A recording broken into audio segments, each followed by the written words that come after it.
ओम शांति। 25 जुलाई 2026 बाबा के महावाक्य। मीठे बच्चे, तुम यहाँ आए हो अपने सहित सारी दुनिया की काया कल्पतरु बनाने। याद से ही काया कल्पतरु होगी। प्रश्न, नरकवासी से स्वर्गवासी बनने की विधि कौन सी है? अभी तुम बच्चों को जियदान मिलता है, कैसे? उत्तर, नरकवासी से स्वर्गवासी बनने के लिए जरूर मरना पड़े। बाबा कहते, मैं आया हूँ तुम सबको मौत देने। तुम्हारी इस देह को खत्म कराए बाकी आत्माओं को ले जाऊंगा। यही सच्चा जियदान है। इसके लिए यह महाभारत लड़ाई है जिसमें सबका विनाश होगा। फिर आत्माएं पावन बन वापस घर जाएंगी, फिर स्वर्ग में आएंगी। गीत माता ओ माता। ओम शांति। मीठे मीठे रूहानी बच्चों ने गीत की लाइन सुनी, जगत अम्बा की महिमा सुनी। जगत अम्बा यहाँ भारत में ही गाई जाती है। जगत अम्बा है तो जगत पिता भी जरूर होगा। जगत अम्बा सरस्वती को ही कहते हैं। वास्तव में उनका नाम एक ही होना चाहिए। तुम्हारा भी नाम एक ही है ना, 2-3 तो नहीं है। अब जगत अम्बा को बरोबर साकार में दिखाते हैं। शरीरधारी है। जगत पिता भी है, जिसको प्रजापिता भी कहा जाता है। जैसे सारे जगत की अम्बा है, वैसे सारे जगत का पिता है। जरूर दोनों ही यहाँ होंगे। दोनों का नाम भी सुनाया। दोनों हैं प्रजापिता और प्रजा माता। अब दूसरा जगत पिता कहा जाता है निराकार शिव बाबा को, जो कि सबके पिता हैं। उनका नाम ही है परम पिता, परम आत्मा शिव। सिर्फ ईश्वर व परमात्मा नहीं कहना है, उनका नाम रूप भी है ना। उनको गॉड फादर कहा जाता है। एक है आत्माओं का बाप, दूसरा है साकारी मनुष्य आत्माओं का बाप और मम्मा। शिव है आत्माओं का पिता। आत्मा कहती है वह हमारा बाप है। फिर आत्मा को यह साकार शरीर मिलता है तो कहते हैं ब्रह्मा बाबा, तो 2 बाप हो गए। एक शिव बाबा, दूसरा प्रजापिता ब्रह्मा। शिव बाबा का बच्चा है ब्रह्मा।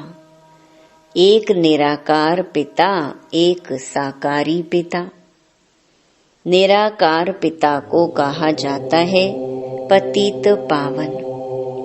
ब्रह्मा व सरस्वती को पतित पावन नहीं कहा जाता। पतित पावन तो एक है, यह 2 हो गए। सब पुकारते हैं पतित पावन आओ, तो 2 बाप हो गए। शिव बाबा है रचयिता। नई दुनिया रचते हैं तो पहले ब्रह्मा को जरूर रचना है। विष्णु और शंकर को कभी प्रजापिता नहीं कहते हैं। ब्रह्मा को ही प्रजापिता कहते हैं। तो शिव बाबा प्रजापिता ब्रह्मा द्वारा एडॉप्ट करते हैं। कहते हैं हम शिव बाबा के बच्चे हैं। शिव बाबा ने इसमें प्रवेश कर एडॉप्ट किया है। वही आत्माओं को पावन बनाते हैं। आत्मा ही पतित बनी है, इस कारण शरीर भी पतित मिलता है। सोने में चांदी, तांबे, लोहे की खाद डालते हैं तो आत्मा में भी खाद पड़ती है। असल में आत्मा पवित्र मुक्ति धाम में रहने वाली है, जहाँ शिव बाबा भी रहते हैं। अब शिव बाबा प्रजापिता ब्रह्मा एक को बाप, एक को दादा कहेंगे। यह तो तुम जानते हो, सब मनुष्य मात्र शिव की संतान है। शिववंशी फिर हैं ब्रह्मा कुमार कुमारियां। शिव बाबा और दादा इकट्ठे हैं। शिव बाबा इसमें विराजमान है। हमको ब्राह्मण बनाए राजयोग सिखाते हैं, मनुष्य को देवता बनाने। देवताएं रहते हैं सतयुग में। देवताओं को पतित पावन ज्ञान का सागर नहीं कहा जाता। उनको बाबा भी नहीं कहा जा सकता। अब तुम विष्णुपुरी के मालिक बन रहे हो। विष्णु के 2 रूप लक्ष्मी नारायण हैं, यह मनुष्य नहीं जानते। जो भक्ति करते हैं उनको 2 बाप जरूर हैं। सतयुग में एक बाप होता है। वहाँ ऐसे नहीं कहते कि हे परम पिता परमात्मा, दुख हरता सुख करता आओ। वहाँ तो देवी देवताओं का राज्य था। वे कभी हे गॉड फादर लिबरेटर नहीं कहेंगे। वहाँ कोई पतित दुखी होते ही नहीं जो पतित पावन को बुलाए। तुम जानते हो भारत में आज से 5000 वर्ष पहले देवी देवताओं का राज्य था। पीछे फिर 1250 वर्ष बाद होता है राम सीता का राज्य। बाप सिद्ध कर बताते हैं। सतयुग त्रेता में तुमने 21 जन्म लिए। ब्राह्मण, देवता, क्षत्रिय सब भारत में ही बनते हैं। बाप आकर पुरानी दुनिया को नया बनाते हैं, रिजुवनेट करते हैं, काया कल्पतरु बनाते हैं, अमर बनाते हैं। तुम बच्चों को बाप आकर अमर लोक का मालिक बनाते हैं। जब भारत अमर लोक था तब देवताओं का राज्य था। सीढ़ी उतरते उतरते मृत्यु लोक के आकर मालिक बने हैं। जब भारत अमर लोक था तब देवताओं का राज्य था। सीढ़ी उतरते उतरते मृत्यु लोक के आकर मालिक बने हैं। कहते हैं ना हमारा भारत, तो प्रजा भी मालिक हुई ना। तुम भी कहेंगे हमारा भारत। हम भारत के मालिक थे परंतु नरकवासी। देवताएं कहेंगे हम स्वर्गवासी हैं। तुम भी स्वर्गवासी थे, फिर 84 जन्म भोग नरकवासी बने हो। यहाँ भारत में ही शिव बाबा जन्म लेते हैं। शिवरात्रि और शिव जयंती गाई जाती है। श्री कृष्ण जयंती भी मनाते हैं। उनकी तो वेला भी बताते हैं। फलाने समय माता के गर्भ से जन्म हुआ। सतयुग में जन्म तो जरूर माता के गर्भ से लिया होगा। श्री कृष्ण जयंती होती है सतयुग नई दुनिया में। फिर पुनर्जन्म में आने लगा। बाबा सिर्फ एक की बात नहीं करते, कृष्णपुरी सो विष्णुपुरी। राजाएं उतरते हैं तो सारी डिनेस्टी उतरती है। उसमें राजा रानी प्रजा सब आ जाते हैं। जब चंद्रवंशी का राज्य होता है तो सूर्यवंशी का राज्य पास्ट हो गया। ट्रांसफर होकर चंद्रवंशियों को मिलता है। फिर वैश्य वंशियों को मिलता है। अब तुम समझते हो हम ब्राह्मण कुल के हैं चोटी, चोटी के ऊपर है बाप। हम पहले ब्राह्मण थे, फिर शूद्र अथवा पैर बने। पैर से एकदम चोटी बनते हैं। पहले शिव बाबा, फिर है चोटी। बाबा ने तुमको ब्राह्मण बनाया है। अब तुम शिव बाबा को बाबा बाबा कहते हो।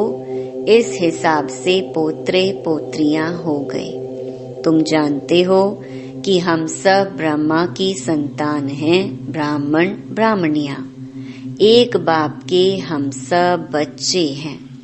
भाई बहन कब क्रिमिनल असॉल्ट कर नहीं सकते। कितने ढेर बच्चे सब कहते हैं बाबा, तो इतने सब झूठे थोड़े ही हो सकते। सबका बाप तो वही निराकार शिव और साकार प्रजापिता ब्रह्मा है। बस एक बाप के बच्चे भाई बहन ठहरे। तुमको पवित्र जरूर बनना है। स्त्री पुरुष पवित्र कैसे बने, इसीलिए यह युक्ति ड्रामा में नोंधी हुई है।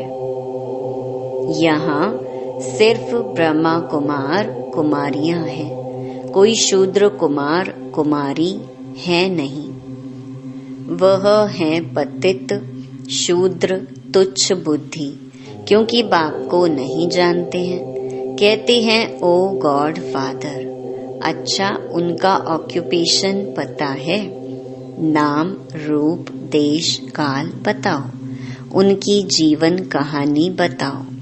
अगर नहीं जानते हो तो नास्तिक ठहरे। रचयिता और रचना के आदि मध्य अंत को नहीं जानते। वह है ही पतित दुनिया। सतयुग पावन दुनिया, कलयुग को पतित दुनिया कहा जाता है। इस समय बिल्कुल तमो प्रधान है। इनको रौरव नरक कहा जाता है। इनकी भी स्टेजेस होती हैं।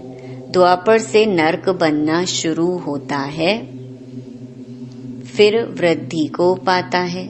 भक्ति भी पहले सतो प्रधान अव्यभिचारी थी, फिर सतो रजो तमो होती है। तुमने देखा होगा जहाँ 3 रास्ते मिलते हैं उसको टिवाटा कहते हैं। उस पर तेल आदि चढ़ाते हैं, माथा झुकाते हैं। अब कहाँ शिव बाबा की पूजा, कहाँ टिवाटे की। इसको कहा जाता है तमो प्रधान भक्ति। पानी की भी पूजा करते हैं। पतित पावनी गंगा बहुत गाते हैं। अब पतित पावन कौन? पानी की गंगा कैसे पतित पावनी हो सकती है? वह तो पानी है ना। पतित पावन तो बाप है। शिव जयंती भी भारत में होती है तो जरूर भारत में ही आता होगा, पतितों को पावन देवता बनाने। ब्रह्मा तन में आकर मनुष्यों को देवता बनाते हैं। यहाँ तुम आते ही हो पतित से पावन बनने। जैसे तुम्हारी 2 भुजाएं हैं, वैसे उन्हों की भी 2 भुजाएं हैं। 4-8 भुजा वाला कोई मनुष्य होता नहीं। यह अलंकार दे दिए हैं। चतुर्भुज दिखाया है प्रवृत्ति दिखाने के लिए। विष्णुपुरी लक्ष्मी नारायण की पुरी को कहा जाता है। वैष्णव अक्षर भी विष्णु से निकला है। देवताएं वैष्णव थे। वल्लभाचारी वैष्णव होते हैं, वेजिटेरियन। वह कोई निर्विकारी नहीं होते हैं। उन्हों की बड़ी हवेलियां होती हैं। वैष्णव का अर्थ ही नहीं समझते हैं। विष्णुपुरी में रहने वालों को वैष्णव कहा जाता है। वैष्णव पवित्र को कहा जाता है। राधे कृष्ण का अलग मंदिर, लक्ष्मी नारायण का अलग मंदिर बना दिया है। भारतवासी जानते ही नहीं कि उन्हों में क्या फर्क है। राधे कृष्ण ही लक्ष्मी नारायण बनते हैं, यह किसको भी पता नहीं। वह है बचपन का रूप, वह है बड़ेपन का रूप। लक्ष्मी नारायण के छोटेपन के चित्र कोई है नहीं। लक्ष्मी नारायण को सतयुग में, राधे कृष्ण को द्वापर में ले गए हैं। अभी तुम रचयिता बाप और रचना के आदि मध्य अंत को जान गई हो। बाबा झाड़ का भी राज समझाते हैं, ड्रामा का भी राज समझाते हैं। झाड़ को देखने से समझेंगे कि शंकराचार्य तो कलयुग में आते हैं। सन्यासियों की डायनेस्टी सतयुग में तो हो नहीं सकती। सब भगवान के बच्चे हैं तो स्वर्गवासी होने चाहिए, परंतु स्वर्गवासी तो सब होते नहीं हैं, सिर्फ देवताएं ही होते हैं। अभी तुम ब्राह्मण वंशी बने हो, फिर देवता बनेंगे। पवित्र जरूर बनना है। तुम जानते हो छोटे बड़े सब ब्रह्मा कुमार कुमारियां हैं। दोनों कहते हैं बाबा हम आपके बच्चे हैं, ब्राह्मण हैं। यह है बाप दादा आदि देव ब्रह्मा और शिव बाबा। तुम जानते हो हम ब्रह्मा बाबा और शिव बाबा के सामने बैठे हैं। बाप कहते हैं मुझे याद करो तो पतित से पावन बन जाएंगे। हम वर्षा शिव बाबा से लेते हैं। शिव बाबा हमारा बाप भी है, पतित पावन भी है, गुरु भी है। अब यह है संगम युग, पतित से पावन बनने का मेला। पतित पावन द्वारा ही पावन बनते हैं।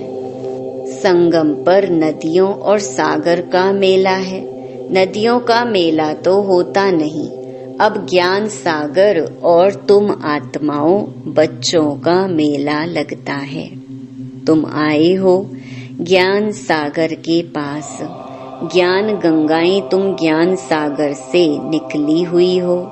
तुम ज्ञान स्नान कराए पावन बनाते हो, योग सिखाते हो। सागर का परिचय दे तुम यहाँ ले आए हो मेले पर। इस समय तुम जब ब्राह्मण बनते हो तो तुमको 3 बाप हैं। लौकिक पिता भी है और प्रजा पिता भी है, फिर शिव बाबा भी है। भक्ति मार्ग में 2 पिता होते हैं, सतयुग में 1 पिता होगा। यह समझने की बातें हैं। अभी तुम्हारी आत्मा कहती है मेरा तो एक शिव बाबा, दूसरा ना कोई। मित्र संबंधी आदि होते हुए भी कहते हैं मेरा तो एक शिव बाबा है। उनकी याद से ही पतित से पावन बनना है। आत्मा जानती है वह हमारा बाप भी है, टीचर भी है, सतगुरु भी है। हमारी आत्मा को बाप लेने आए हैं। ब्रह्मा तन में प्रवेश कर पावन बनाते हैं। तुमको ले जाने के लिए बाप आए हैं। तुम सबको मौत देने आया हूँ। नरकवासी से स्वर्गवासी बनने के लिए जरूर मरना पड़े ना। तुम्हारी इस देह को खत्म कराए बाकी आत्माओं को ले जाऊंगा। आत्माओं को पवित्र बनाए घर ले जाता हूँ। वह तो शांति धाम है। सतयुग आएगा तो कलयुग जरूर विनाश होगा। इसके लिए महाभारत लड़ाई मशहूर है। लगती भी यह संगम पर है, जबकि तुम मनुष्य से देवता बनते हो। अच्छा, मीठे मीठे सिकिलधे बच्चों प्रति मात पिता बाप दादा का याद प्यार और गुड मॉर्निंग। रूहानी बाप की रूहानी बच्चों को नमस्ते। धारणा के लिए मुख्य सार। पहला, ज्ञान सागर में ज्ञान स्नान कर स्वयं को पावन बनाना है। मित्र संबंधियों के साथ रहते बुद्धि में रहे मेरा तो एक शिव बाबा, दूसरा ना कोई। दूसरा, विष्णुपुरी में चलने के लिए पक्का वैष्णव अर्थात पवित्र बनना है। नरक से जीते जी मरकर बुद्धि योग स्वर्ग में लगाना है। वरदान, एक लगन, एक भरोसा, एक रस अवस्था द्वारा सदा निर्विघ्न बनने वाले निवारण स्वरूप भव। सदा एक बाप की लगन, बाप के कर्तव्य की लगन में ऐसे मगन रहो जो संसार में कोई भी वस्तु या व्यक्ति है भी यह अनुभव ही ना हो। ऐसे एक लगन, एक भरोसे में, एक रस अवस्था में रहने वाले बच्चे सदा निर्विघ्न बन चढ़ती कला का अनुभव करते हैं। वे कारण को परिवर्तन कर निवारण रूप बना देते हैं। कारण को देख कमजोर नहीं बनते, निवारण स्वरूप बन जाते हैं। स्लोगन, प्रशंसा के आधार पर प्रसन्नता अल्पकाल की रहती है। यह व्यक्ति सारे ज्वाला स्वरूप स्थिति में रह शक्तिशाली याद का अनुभव करो। ज्वाला स्वरूप की स्थिति का अनुभव करने के लिए निरंतर याद की ज्वाला प्रज्वलित रहे। इसकी सहज विधि है सदा अपने को सारथी और साक्षी समझकर चलो। आत्मा इस रथ की सारथी है। यह स्मृति स्वतः ही इस रथ देह से व किसी भी प्रकार के देभान से न्यारा बना देती है। स्वयं को सारथी समझने से सर्व कर्मेंद्रियां अपने कंट्रोल में रहती हैं। सूक्ष्म शक्तियां, मन, बुद्धि, संस्कार भी ऑर्डर प्रमाण रहते हैं। अच्छा, ओम शांति।